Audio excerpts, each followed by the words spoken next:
Hello, and welcome to the Stephen King Book Club. Today, we are taking a closer look at the ending of Carrie, not just the novel, but the 1976 and 2013 films, to decide which ending is the creepiest and most powerful. Is the book always better than the movie? Let's find out. We'll begin with the Brian De Palma film. At the spring ball, Tommy and Carrie are elected king and queen of the prom. This might be a good time to tell you that there are spoilers ahead. If you haven't seen these movies or read the book, you might want to before watching this video.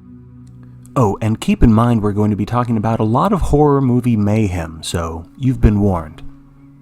Carrie White has been the victim of many cruel pranks throughout her young life, but the worst part is yet in store as school bully Chris Hargensen pulls the rope that knocks over the bucket of blood, and the rest is horror movie history.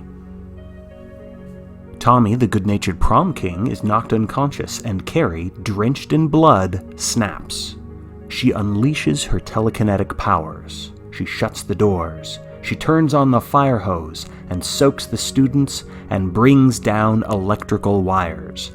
Chaos ensues, and a pair of teachers get electrocuted while fighting over a microphone. The 2013 version is quite similar, although Carrie's gestures and behavior are a little more reminiscent of a sorceress, or maybe a Sith Lord.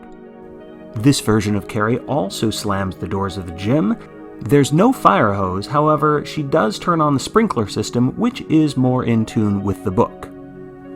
Blood floats off of her body, flames ignite, and chaos ensues. But this isn't just because of the prank. In this version, Carrie recognizes that Tommy has been knocked out by the fallen bucket. In fact, she believes he might be dead. And that's what sends this version of Carrie into a rage. In the original novel, blood spills not from one, but from two buckets. Tommy is knocked unconscious, and everyone laughs at Carrie. But she doesn't snap there, not yet. She hops off the stage, mortified. Miss Desjardins tries to console her, but she is pushed away by an unseen force. Carrie has used her telekinetic powers against her.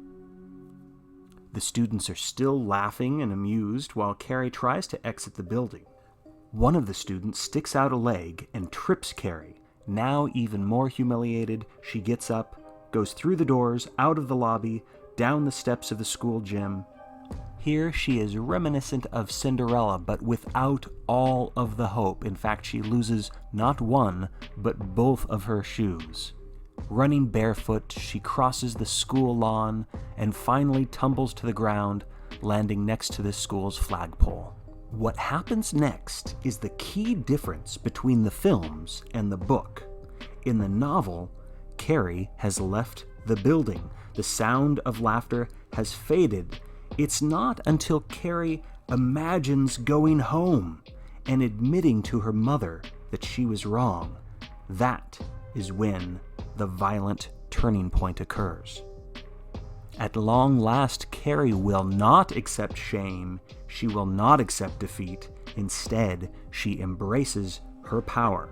She makes a very conscious decision to walk back up the school steps, and she uses her psychic ability to slam shut the gymnasium doors.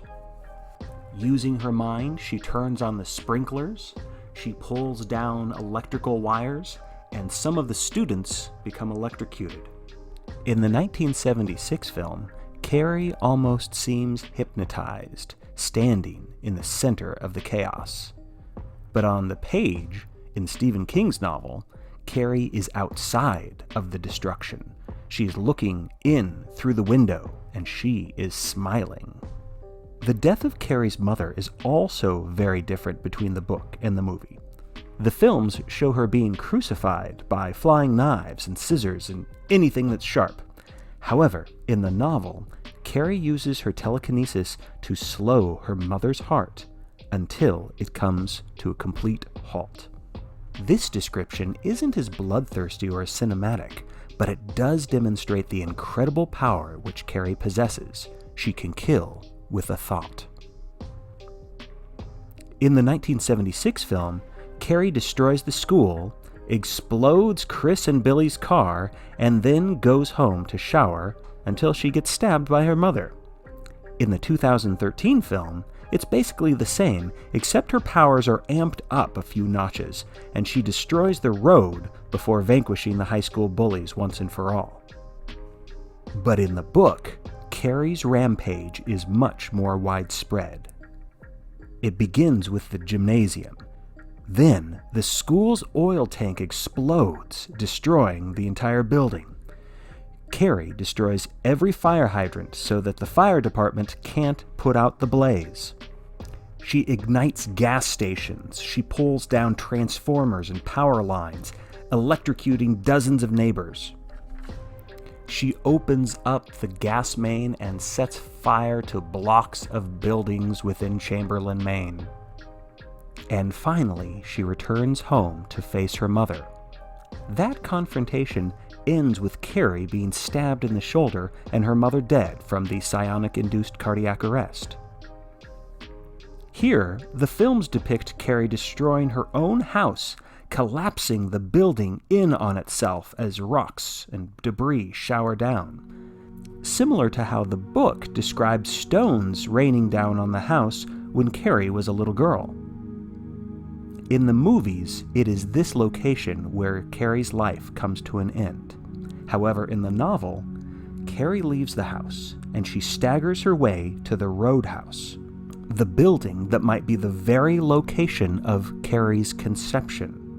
If so, it seems a fitting place for her to die. This is also the location in which Chris and Billy finally perish in their car, trying and failing to run down Carrie White. As the roadhouse is burning down and the car wreckage is smoldering, Susan Snell finds Carrie. The 16-year-old girl is weak and at the end of her life. Carrie has a chance to kill Susan, but instead, at Susan's pleading, Carrie searches the girl's mind and learns that Susan Snell had no ill will, that in fact she wanted Carrie to have a chance at happiness, at normality, to which Carrie finally replies, "Why didn't you just leave me alone?" No good deed goes unpunished. Carrie's heart gives out. Susan barely manages to untangle herself from their psychic connection before Carrie White's life finally draws to a close. In the book, the death toll of Chamberlain, Maine stands at 409 confirmed killed, with 49 people still missing, presumed dead. Most of the townfolk move away in the months that follow. The films end with jump scares, classic scary movie stuff. But the book's finale features a letter written by a brand new character discussing her daughter's unusual ability of moving marbles with her mind, thus implying that the destructive potential of telekinesis may one day again wreak havoc. And those are the key differences between the book and the movies. We would love to know what you think of Carrie the novel, as well as what you think of the films, and if there are any key differences you feel like we left out, by all means, let us know. And certainly tell us, which one did you prefer, the movie or the book? Thank you for watching and listening to the Stephen King Book Club. Have a good day, constant reader.